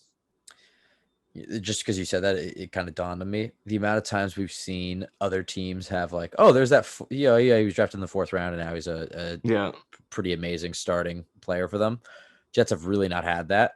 Obviously, last year with Douglas's draft, Michael Carter II's a pretty good slot receiver. They got him in the 6th and drafted some guys. But if Max Mitchell turns into a legitimate starting right tackle, and the Jets took him in the 4th round, that might be the first guy ever that I can really remember where it's like, oh yeah, he was just some random guy they took who turned into this great player. You know what I mean? I don't want to put that expectation on him, but consistently you see teams who have multiple starters taken on day 3, and you look at the Jets, it's either high pick or scrub that they signed from another team or overpriced free agent. So years passed. I'm just saying they haven't had those, or they have the day 3 picks who are not doing that. It's bless Austin. I don't know. I'm pro Max Mitchell is all I'm trying to say. Changing the culture. All right, interior offensive line. Lakin Thompson makes it harder to be confident. AVT though is playing interior right now. AVT is one of the best guards in football right now. He's playing like a star right now. So that kind of balance. And then McGovern, I guess, is average. So I guess it averages out to an average interior right now with the way Thompson is playing. Right, but Tomlinson, I shouldn't say expect, but you'd hope Steelers have Kevin Dotson, Mason Cole, James Daniels, who was kind of the player you're debating Lakin Tomlinson against in free agency. Yeah, how's James Daniels been this year? I honestly don't really know the Steelers' too much. Offensive line seems to be doing pretty good in pass pro specifically. I know, but I'm saying James Daniels specifically. Sometimes this, offensive line is 5 guys, but they're playing as one unit. Yeah. Daniels, like you said, from Chicago, what was he, 24? I remember having this debate. And obviously it made a lot of sense for the Jets to go with Lakin for the scheme familiarity and coach familiarity, but it seems like he's having a good year. They only have him credited with 1. Okay, I was waiting for you to say that because I when I predicted the free agent signings, I said Daniels and not Lakin. So whatever. All right, I guess I'm just better than Douglas. It's a joke. All right, defensive. Sorry, so you gave that to Pittsburgh. Yeah, I gave that to Pittsburgh. I guess. Well, but AVT, you make the call. Lakin. I think you have McGovern. No McGovern hate allowed. All right, fine. What are you feeling for this? I think you have to give it to the team that doesn't have the weakest player between this group. That's fair. Let's say Pittsburgh. All right, edge, Jets. I mean, with TJ Watt, it's the Pittsburgh, but right now, I feel like you have to give look. Carl Lawson. I'm going to count JFM as well. I guess we have to count him as an edge. Yeah, because he's been an edge. I think between Carl and JFM on paper, and then you have their 3rd down unit of Martin and hopefully Huff. You have your JJ and Clemens as rookies. I just feel like this is a better edge. I feel like if you're Pittsburgh's GM, excluding TJ Watt, you're swapping both these units ASAP. So I think you go with the Jets. But yeah, the Jets get it here. Highsmith is pretty good, but beyond that, they don't have pretty much anything at edge. All right, defensive tackle or interior defensive line. I think Hayward and Quinnen kind of wash each other out. I know Quinnen's younger, but Hayward's still really good. Then beyond that, both teams kind of don't have much. I feel like this is a wash. Okay, put it next to the QB. And then linebacker. We said the same thing last week. Linebacker is so hard because I feel like every team just has the same situation where it's like, oh, I know this guy, but he's not that good. Or I like the Steelers have Devin Bush, but he's kind of one of those guys who's known because he's a high pick, but his production's not actually that good. People say the same thing about CJ. And that's exactly what they say about him. So I think we have another wash here. All right, cornerback. Jets. We're going to be saying Jets a lot this year for corner. And safety. There's no chance the Jets can win. Well, yeah. All right. So they're completely even according to this. I feel like we did a good job of. I'm sure Steelers fans would disagree. That's definitely Pittsburgh for safety, just to be clear. Yeah. I made it on the dock.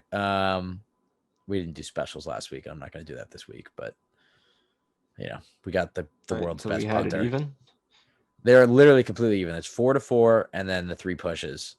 Jets won running back, receiver, edge, and corner, which, by the way, look a little bit more important than the Steelers positions, which are tight end, interior offensive lineman, safety, but then offensive tackle, I guess. And then the pushes were at quarterback, defensive tackle, and linebacker. I'm sure we're biased. I'm sure maybe we missed some stuff, whatever. But I think that is pretty indicative of, at least right now, how these two teams stack up, where it's like, I think they're in a similar boat overall. Overall, yeah. I think they're different talent-wise. I would. It's kind of weird because they're at different stages, but they're similar. Similar because talent-wise. The Jets are so young; they don't have the winning pedigree, but they have the first-round draft picks. They have the draft pedigree of a lot of these young guys. A lot of really exciting young players at different positions that it's hard to count on and hard to count on as guaranteed really good players. They have the Elijah Moores and the Garrett Wilsons and the Sauce Gardners and everybody listens to the podcast knows all these guys. Steelers might have some older guys. They have the winning pedigree. They have the infrastructure, the coaching infrastructure. You've seen these guys in the playoffs year in and year out.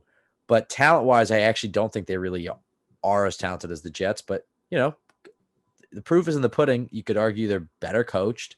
They have that winning pedigree. They have plenty of young, talented players. It's not like they're an untalented football team. But like you said, they're kind of in a similar spot where they're on the outside looking in at the AFC wild card race, but they're not at the point where they're looking at a top 5 or 10 pick, hopefully. So they're kind of in that range together, but the Steelers are at a different part where they just came off of Big Ben and they drafted Pickett.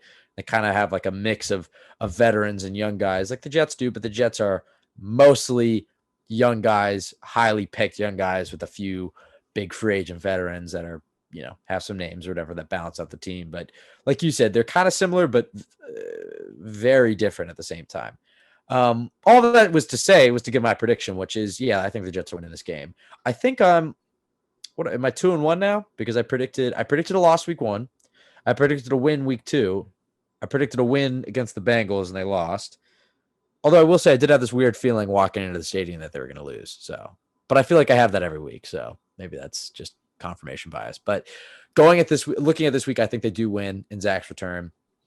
I think the defensive line is going to have a good game. Michael, feel free to think of another prediction. But I think the defensive line is going to have a good bounce back game. I know Pittsburgh has a good offensive line, but I think the Jets are going to get. I think Ulbricht's going to mix some stuff up. I think he's going to feel the pressure. I think you're going to see an active Bryce Hall, maybe some more inside reps for JFM. He'll still play edge, which is fine and first down, against a run heavy team like Pittsburgh. But I think this Jets defense is a nice bounce back day against Pittsburgh after 2 back-to-back lackluster performances. I think you're going to see hopefully more of the team that we saw week 1, mostly because I don't think there's that much on Pittsburgh's offense that scares me. I think you're going to see some turnovers from this team. This Jets defense is always going to give up yards, but if they can come up big on third down, if they can create some big plays like sacks that ruin drives or interceptions or fumbles that end drives, they'll be in a good spot. And I think you kind of see that Pittsburgh might move the ball a little bit, but I think you'll see the Jets come up big in the red zone. I think you'll see Trubisky have a few, maybe 2 interceptions or something like that. And I think you'll see this defensive line get after him and get a few sacks as well. So I'm predicting a big game for the defense and a Jets running game that really gets going. And then Zach Wilson, maybe I think he makes a few nice plays and some stuff to get excited about. I think you're going to see a level of competency and comfortability that you didn't really see from him as much as a rookie. But I don't think you're going to see the light the world on fire 400 yards and 3 TD performance or whatever. I think you're going to see more of like you said, Michael, like 195, 200 yards passing. If that was very specific. I don't know. Like high hundreds to low 200s passing, touchdown or two. I think he plays a clean game, but nothing crazy from a yards per attempt standpoint, probably. And maybe a cool highlight throw or something like that. But I think you're getting a version of the Bucs game from him and a Jets win behind their defense and run game. So that's my prediction. Very, very optimistic, but we'll see. I think this is a very, very big week for Saleh and company. And for this podcast, Michael, I think we've done a good job of living up to the name of being not too reactionary. But if they lose this game, and it depends which fashion and how they lose this game, but all losses are bad. But if they get blown out in this game or they lose it in the last minute, I think you're going to see a lot more Saleh criticism. I know there's been a lot, but falling to 1-3, the pressure will turn on, especially with how their schedule will look over the next month or so. So very much the Jets need this win. I think they will rise to the occasion this week. So that's my optimistic prediction, but also how I feel. I actually do feel like the Jets are more talented team than Pittsburgh. And yes, they're playing on the road, and maybe Pittsburgh has the pedigree and arguably the coaching, but talent-wise, I think this Jets team is good. I think that Zach will give them a boost. And I think also Zach will just do what Joe Flacco should have been doing on Sunday, which is look for 17 and throw to him every play. So, Michael, any last thoughts? Any other predictions before we get out of here? Any other stats, analytics, anything else you want to throw in here? Key matchups? I don't know. Anything else before we bounce on out of here? I guess, are they going with all white this week? I meant actual analysis. Like you're supposed to give a prediction. I gave my score prediction, but you didn't give an extra prediction. I have a prediction. Yeah. How about this one? 2 sacks for Carl Lawson. I'm gonna say 2 sacks for Connor McDermott. But I like it. 2 sacks for Carl Lawson. That's a nice one. I do think they have an interception. Okay. Do you think that the Jets get an interception in this game? I feel like this is their first one. I think this is an interception. I was going to say first pick of the year, but I forgot Ashton Davis. First and DJ Reed. Both one. Exactly. Well, hey, Ashton Davis is a real pick. Well, yeah, I guess real pick. The most important pick you could have, the game clincher. But I know what you mean. In game, like first half, like flips field kind of thing. Okay, I don't know about first half, but I know what you mean. In game, when it still matters, flip field. Yeah. Who gets it? Reed seems like Gardner get on the board. I predicted his pick. I don't know if this is the game to do it. I think it has to be more of a downfield passing team. Yeah. I think he's going to get it when he's like underneath a guy and it's kind of like a jump ball and he like undercuts it, snags it on the jump ball. I think that's the kind of pick he'll get. I'm really trying to make my interception prediction because I really want to be right about this. Joyner. So really, what did you say? Joyner. Hey, look, Joyner's hasn't played well, but it's not like he's even though he's old, a lot of his issues have actually been mostly mental. Physically, he doesn't look slow or old or anything. Like he looks actually quite fast and athletic. He's just mentally, he's made a lot of mistakes. Granted, he missed slow. He's not that slow. I think that play where he had the penalty when he ranged over to help Sauce, I think you kind of saw there. He's a little bit not getting there quite as fast as some other safeties were. I mean, yeah, you have to put that view in perspective, though, because it doesn't really give you I don't know. It's hard to tell how big the football field and how much ground he's really covering there. I know the play that you're talking about. Pick? But I think that Quan is very much not a bad one. What I was just saying about Joyner is like, I'm trying to remember exactly what play it was against the Bengals, but I was watching him and I was just like, it was a run play to be fair, so maybe a little different. But I was watching him chase down a Mixon or whatever, and he makes a tackle, and I was just like, you know what, like he's athletic. And then after that play, I started to watch him a little bit more intently to be like, okay, what's Joyner's biggest issue? And it really does seem, which is surprising. Like, yeah, like is he a physical freak? No, but he physically he's not. You know, he doesn't look like Calvin Pace out there or something like where it's like, okay, this guy is overmatched athletically. It doesn't look like that. I think this is a guy who, by the way, hasn't played free safety in a few years because he was a slot corner for the Raiders after being successful in LA, right, as a safety. And then I think his last year at safety was what, 2018? Yeah. So then he plays slot corner for 2 years, and then he misses all of last year, and now he's playing free safety again. So it's either a guy who is rusty or over the hill or whatever, but he, if things don't get better with him soon, I'm getting to the point where it's like, all right, throw Ashton Davis out there, throw Tony Adams or whoever. I'll say for my interception prediction, I'll say CJ Mosley. Okay. That's my prediction. I feel like Whitehead's been close to a few. All right. You say Whitehead, I say CJ? I'm not saying Whitehead. Oh. I just threw it out there. We're just going to name every player? Because I'm going to be honest, I don't feel that confident in my CJ Solomon prediction. Thomas. Could happen. We saw when was the last big boy interception the Jets had? Well, we had the one against the Bengals. Like a Shaq Lawson. Yeah. We had a Shaq Lawson. Bigger than that. 300 plus. Was it didn't Leonard Williams have one against the Saints? He did have one against the Saints. Wow, good memory. Damn. That was like a very forgettable game too. I couldn't even remember what that looked like. Yeah, like Buster Screen forced a fumble in that game. Like 2017. Yeah. Wow, good times. Not. I don't know. All right. We're getting towards the end of this podcast. It is 12:20 in the morning, Michael. Look at that. A little late night pod. All right, Michael Carter the second. He's gonna grab one. See, like I kind of was gonna say him, but I just felt like it was a little boring. I don't know. Out of all of them, he's probably the most unheralded player on the team. Like he doesn't even get to have more of a short passing Pittsburgh offense. Yeah, it might give him more chances.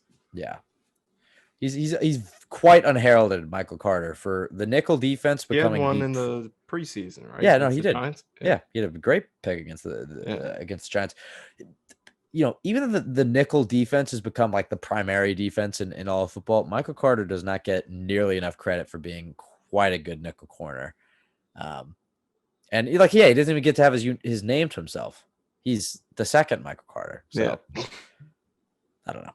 Okay. Anyway, let's get out of here, Michael. You can follow us at CYJ Pod on Twitter. You can follow Michael at Michael_Nania, myself at Ben W. Blessington. Go to jetsxfactor.com for the best place to go for Jets content. Like, rate, review subscribe on iTunes, subscribe to Jets X Factor on YouTube. I think that's it. I think we covered it all. Michael, last thoughts. Not uniform related because I don't think we have any news on that. I'll check Woody's timeline real quick. But any other last thoughts? I guess my quick thoughts would be, I think people kind of forget what a 7-8 win season is supposed to look like because I think that's the goal for most of us. And what happens in a 7-win season, 8-win season, you lose 9 or 10 games, and that involves, win, loss, some alternation. So the sky doesn't have to be falling after every single loss. Granted, I guess I understand after this game, and I agree with this frustration. I said the same things on the last episode, that it was more the style of that loss than losing the game. The fact that it was another multi-score home loss. So that was understandable. But if the Jets are going to be that team this season that we want them to be, they're going to lose like half of their games and they're going to alternate wins and losses. So let's not, after every single loss, act like the sky's falling. I guess that would just be my thought. Look at this little wisdom and perspective coming around. What a 500 season. Because I don't even say anything. Yeah, okay. After your texts, should I read out some of your texts from the middle of these games? No, it's not. Hey, you record yourself during these games. Yeah. All right. Mr. Wisdom. That's been my mindset going into these games. I'm just trying to enjoy it, man. I'm past the point of letting the Jets ruin my life. You don't want to be blind optimists and just like blindly praise everything they do. You want to be able to criticize them, but it's like, all right, let's just talk rationally here, measured. What's wrong with the team? What can be better? But it's just like I'm just so sick of, I don't know, the mainstream media and the coverage of this team. It's just like, I don't know. It's all over the top, doom and gloom, sky is falling, clear house, fire everybody. It's just like, and it plays into a part of the fan base that is like that. And I just don't think, I don't think most of the Jets fans want that. Doesn't mean you shouldn't criticize them. And like fans clearly have a right to be upset. And look, if they lose this game on Sunday, depending on how it looks, although pretty much any loss, we'll be quite upset and we'll criticize this team and talk about what's wrong. But there's just a different way of doing it that I don't know. It's annoying. But Michael, that's why we're here. And we'll be back on Monday. So check us out, recapping Sunday's game against the Steelers. Hopefully it all went well. We'll be back then. And then obviously we have our preview pods coming out Monday or coming out Fridays. We've been pretty consistent during the season, Michael. So let's keep that up. Monday, Friday pods. Look out for them. Thank you, everybody, for listening. Have a great week. Great weekend. Enjoy the weekend. Enjoy the Jets game. Don't let them ruin your life. We'll be back on Monday. Go Jets.